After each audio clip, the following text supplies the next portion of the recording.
Hallo zusammen! Im Zuge des Releases der Garmin Venue 4 gab es auch zwei neue Funktionen. Einmal den sogenannten Lifestyle Login, quasi ein Logbuch, das ihr führen könnt, und den sogenannten Health Status. Beide Funktionen sind auf weitere Uhren ausgerollt worden und ich möchte heute mit euch zusammen mal schauen, was das Ganze hier an Mehrwert bringt. Ich habe es jetzt einige Wochen getestet bzw. auch das Logbuch eingetragen und ich würde sagen, wir werfen einen ersten Blick drauf.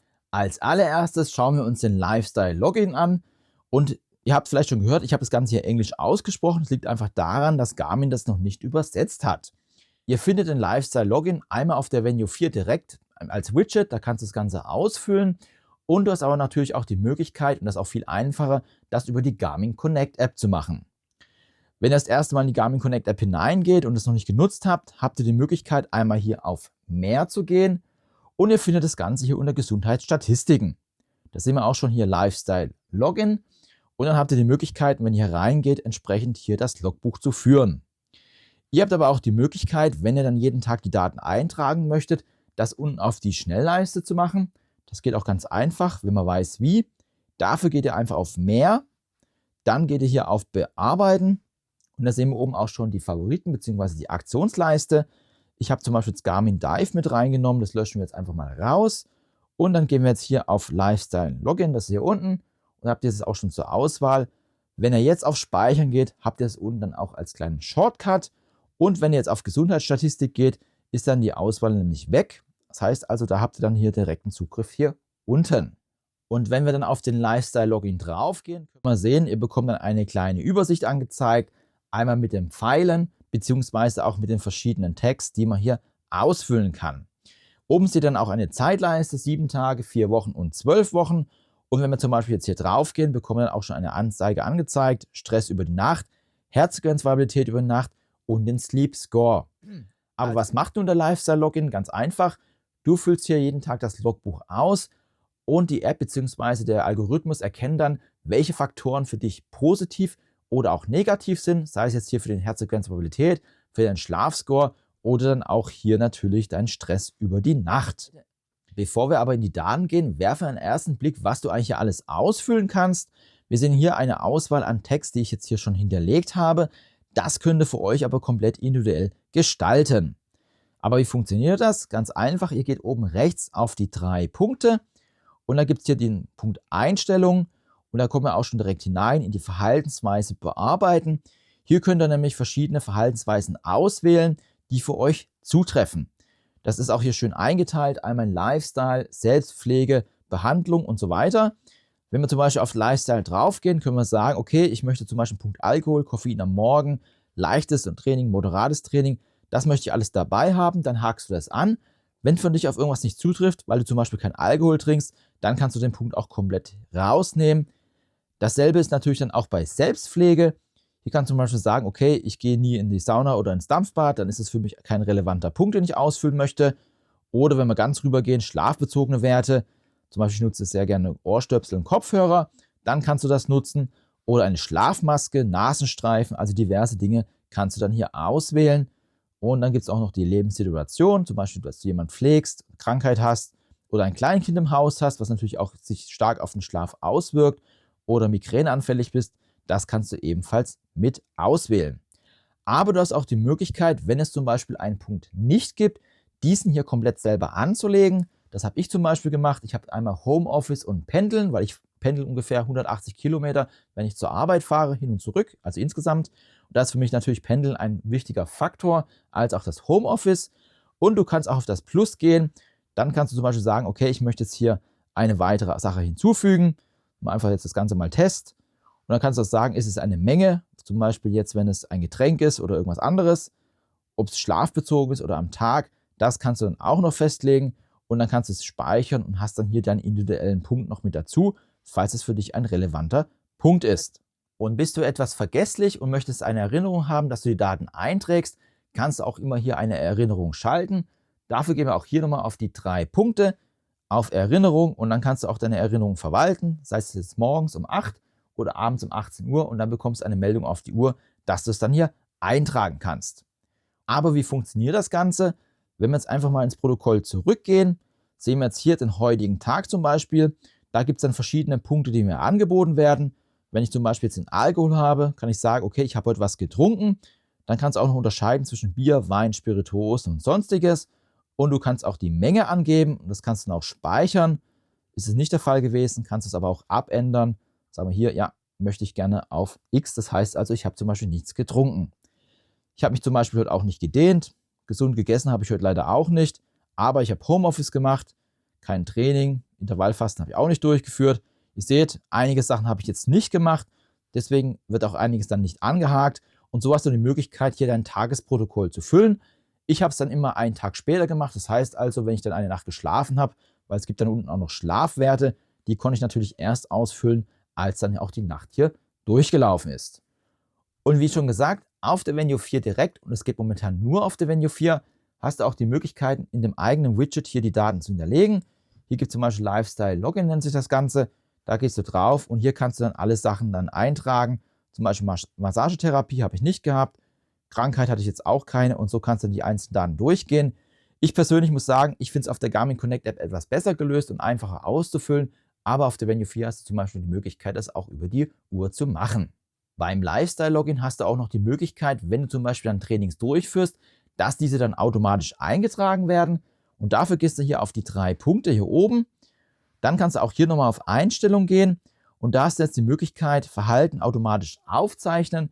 Da gehst du jetzt einfach drauf und hier kannst du es aktivieren. Dann werden zum Beispiel leichte und moderate Trainings aufgezeichnet und sollten sie kurz vorm Schlafengehen sein, werden diese ebenfalls mit ermittelt. Das ist möglich, dann musst du es hier nicht selber eintragen. Ja, wie sehen aber meine Ergebnisse dann konkret aus?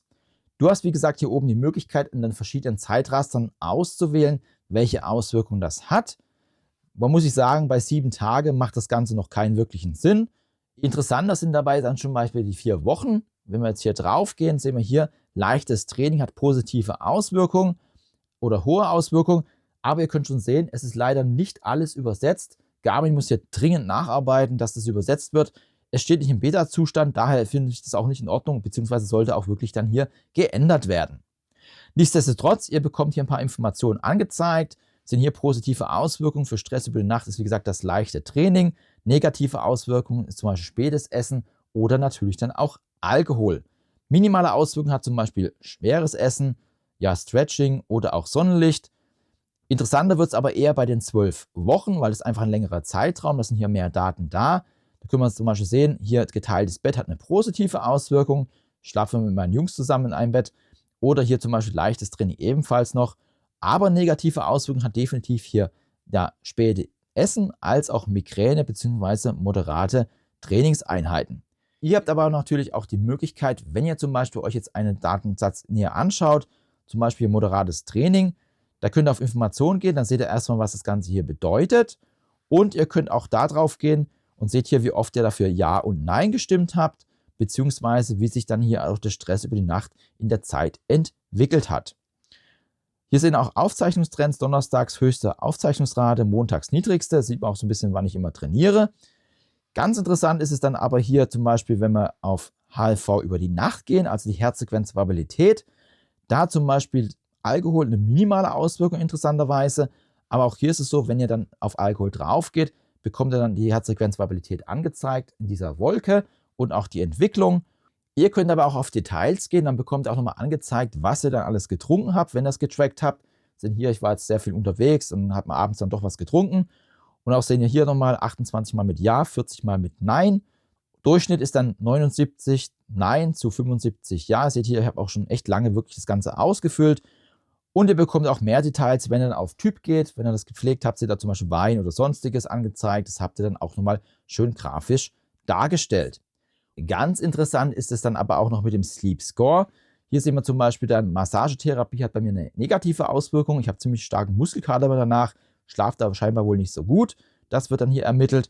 Als auch dann morgendlicher Kaffee wirkt sich positiv aus und minimale Auswirkung ist dann zum Beispiel gesundes Essen als auch Alkohol. Aber hier müssen auf jeden Fall auch sehr viel länger Daten gesammelt werden, um dann wirklich eine sehr gute Aussage machen zu können. Ihr habt ja schon gesehen, wenn wir darauf gehen, bekommt ihr ja nur so eine kleine Analyse. Sehen hier Ja und Nein. Wenn wir es jetzt einfach mal mit dem Wuband vergleichen, das habe ich jetzt auch parallel getragen, da könnt ihr mal sehen, da gibt es nämlich dann auch ein Logbuch. Und das ist natürlich die Frage, ist es so gut wie beim Wuband oder auch nicht? Und hierfür gehen wir jetzt einfach mal in die Whoop-App hinein, beziehungsweise auf der linken Seite im Pixel 10 haben wir jetzt hier das Whoop-Band. Das habe ich 189 Tage jetzt durchgetragen. Es ist nicht mit dem Pixel verbunden, deswegen ist hier oben kein Zeichen. Das ist mit dem iPhone verbunden. Aber um euch das zu zeigen, ist es dennoch hier sehr hilfreich. Auch hier gibt es die Möglichkeit, wenn ihr hier auf das Logbuch geht, ein Logbuch zu pflegen. Das ist aber noch mal ein bisschen umfangreicher als das hier bei Garmin. Wobei ich sagen muss, mehr ist nicht gleich besser.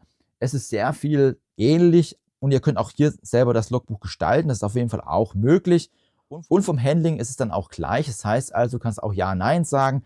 Hier und da kannst du auch noch die Menge angeben bzw. etwas spezifizieren. Aber ich habe das jetzt sehr einfach gehalten, weil es einfach hier von der Menge etwas zu viel wird. Und man kann beim Whoop-Band auch dann hier die Tage kopieren. Das heißt also, du musst nicht immer alles ausfüllen, wenn du das dann hier ja identisch hast. Und auch hier gibt es dann die Möglichkeit, Einblicke in die Erholung zu bekommen. Da gehen wir jetzt einfach mal drauf. Und da sehen wir auch schon den ersten kleinen Unterschied. Bei Garmin selbst haben wir ja die Unterteilung zwischen den 3 Zeitbereichen, 7 Tage, 4 Wochen und 12 Wochen. Und natürlich auch dann Stress über die Nacht, Herzfrequenz, Variabilität. Bei dem Whoop-Band sieht es etwas anders aus. Ihr bekommt hier alles auf einem angezeigt. Finde ich persönlich aber etwas besser gelöst. Und ich finde auch die Aufarbeitung etwas besser gestaltet als bei Garmin selber. Ihr bekommt nämlich jetzt wunderbar eine schöne Liste angezeigt, was euch einmal eine positive Auswirkung hat. Wir sind zum Beispiel hier Schlafleistung, Massagebehandlung hat hier tatsächlich eine positive Auswirkung. Ich muss aber sagen, ich zeichne auch mit dem Whoop-Band schon deutlich länger die Daten auf. Das muss man fairerweise hinterlegen. Fette, Stress hat bei mir auch eine positive Auswirkung. Dann gibt es hier viele Bereiche, die so im Graubereich sind, zum Beispiel Homeoffice, Fahrt zur Arbeit, das ist jetzt sehr irrelevant. Aber wir sehen auch die negativen Anteile, zum Beispiel geteiltes Bett ist hier negativ. Kann sein, dass es bei Garmin auch noch passiert. Wir haben hier regelmäßige Wegzeiten, spätes Arbeiten, Alkohol und auch die Belastung über Sex. Das heißt also, stärkere Belastung wirkt sich auch negativ hier auf meinen Schlaf aus. Aber das ist noch nicht alles. Ihr bekommt unten auch nochmal eine schöne Auflistung mit den Daten, die jetzt momentan noch nicht analysiert worden sind bzw. zugeordnet werden können. Ein Unterschied zu Garmin haben wir weiterhin, wenn wir zum Beispiel jetzt hier auf spätes Arbeiten gehen. Das wählen wir jetzt einfach mal aus. Da bekommt ihr nochmal eine detaillierte Analyse. Wenn wir das einfach jetzt mal hier mit Garmin vergleichen, hier gibt es kein spätes Arbeiten, aber ich habe hier zum Beispiel jetzt Homeoffice oder Pendeln. Dann wählen wir jetzt einfach mal das Pendeln aus. Können sehen, ihr bekommt einfach bei Garmin angezeigt, ja, nein und welche Tage hier zutreffen. Sehen auch hier, wann ist das Ganze gewesen. Das war es auch schon. Beziehungsweise, da ich Pendeln selber angelegt habe, gibt es auch keine Information. Fairerweise können wir beim anderen nochmal schauen, bekommt er die Information hier angezeigt. Bei Whoop sieht es dann etwas anders aus. Zu einem bekommt ihr hier nochmal die Einzelanalyse angezeigt, aber dann auch nochmal hier Ja und Nein aufgelistet. Haben wir aber fairerweise auch bei Garmin. Und es gibt eine Auswirkungsbeschreibung, als dann auch eine Empfehlung, was ich machen kann, um hier den Wert zu verbessern, beziehungsweise dass ich hier einen positiven Effekt habe. Ich habe es bei Whoop dann etwas genauer durchgelesen. Für mich sind die Texte dann doch eher Standard gehalten, aber nichtsdestotrotz, Whoop gibt dir etwas an die Hand, wie du es hier besser machen kannst. Das vermisse ich hier bei Garmin. Das ist eher rudimentär, was Garmin uns anbietet. Aber nichtsdestotrotz, einen Mehrwert haben wir dennoch, weil wir einfach sehen, welche Gewohnheiten für uns positiv oder sich negativ auf eure Erholung bzw. Schlaf auswirken. Eine weitere Neuerung, die wir auf Garmin Connect erhalten haben, ist der sogenannte Health Status. Auch das kennen wir schon von länger von Whoop, aber auch von der Apple Watch. Ihr findet den Health Status unter Mehr und Gesundheitsstatistik. Und das Ganze ist noch in der Beta, das sehen wir jetzt auch hier. Hier bekommt ihr einmal in der App eine kleine Übersicht angezeigt. Das gleiche gibt es, wie gesagt, dann zum Beispiel auch in der Whoop-App. Wenn wir auf Gesundheit gehen, gehen wir jetzt hier runter, da gibt es zum Beispiel Gesundheitsmonitor. Der setzt sich zusammen einmal aus der Atemfrequenz, Blutsauerstoffwerte, Ruheherzfrequenz, Herzfrequenzvariabilität und auch die Temperatur. Wir sehen es auch hier auf Garmin auf der rechten Seite. Wir sehen einmal die Herzfrequenz, Herzfrequenzvariabilität, Atmung, Hauttemperatur und auch hier den Blutsauerstoffwert. Was wir ganz gut erkennen können, sowohl die Whoop-App als auch die Garmin Connect-App zeigt uns hier über die Messung der Uhr an, dass jetzt hier die Werte im Normalbereich sind. Alles, was hier blau ist, ist der Normalbereich und sollte was davon abweichen, bekommt dann entsprechend dann auch ein Wert angezeigt. Ihr habt dann auch die Möglichkeit, wenn ihr zum Beispiel auf die Herzfrequenzvariabilität draufgehen, hier eine Entwicklung zu sehen, wie sich das Ganze dann über die Tage entwickelt hat. Sehen wir aber nur den 7-Tages-Durchschnitt. Und ihr bekommt zum Beispiel auch bei der Hauttemperatur das Ganze angezeigt. Das heißt also, auch hier haben wir dann einen Verlauf.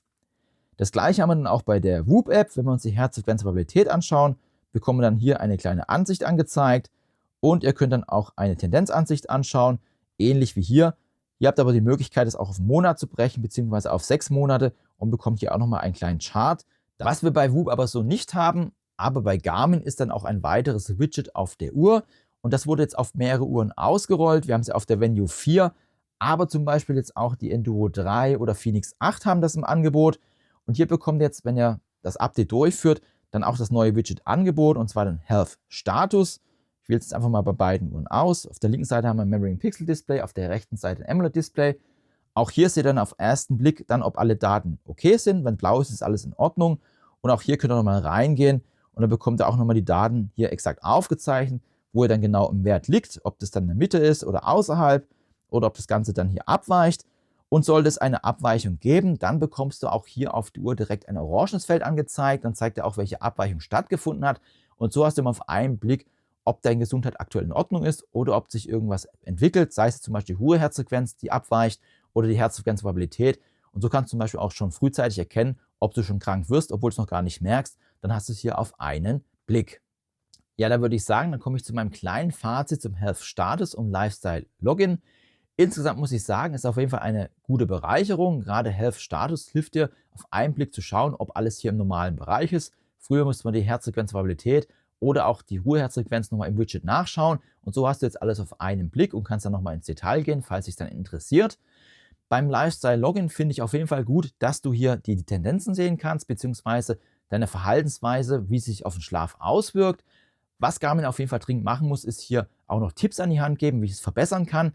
So ist es einfach nur eine Information, aber wenn sich jemand nicht mit auskennt, was er genau machen kann, okay, Alkohol ist jetzt klar, da muss ich weniger trinken oder soll es lieber lassen, aber andere Punkte wäre es auf jeden Fall hilfreich und auch die Darstellung fände ich ein bisschen besser, so wie es beim Whoop-Band ist. Da finde ich es einfach nochmal etwas angenehmer, das Ganze durchzulesen, beziehungsweise auch hier nochmal Tipps an die Hand zu bekommen. Und vor allem sollte Garmin hier dringend an der Übersetzung arbeiten. Das Lifestyle Login ist jetzt schon eine Weile auf dem Markt und gerade bei den Uhren dieser Preisklasse könnte Garmin auf jeden Fall hier auch noch ein bisschen Gas geben. Ja, was hältst du von den beiden Neuerungen? Findest du die gut? Findest du die schlecht? Nutzt du die auch schon? Schreib's doch mal gerne in die Kommentare. Ich freue mich auf jeden Fall an einen regen Austausch. Wenn du noch mehr rund um Garmin sehen möchtest, ich habe auch mal alle Uhrenmodelle jetzt aktuell verglichen, was auf dem Markt gibt. Falls du dich für eine Garmin-Uhr interessierst, das verlinke ich dir oben mal. Beziehungsweise ich habe auch eine Playliste rund um Garmin. Da habe ich diverse Uhren auch schon getestet. Kannst du mal reinschauen, was hier sonst noch alles hier auf dem Kanal stattgefunden hat. Wenn dir das Video gefallen hat, lass auch gerne einen Daumen hoch da. Das freut mich den Algorithmus. Ansonsten wünsche ich euch eine Zeit. Tschüss, bis zum nächsten Mal.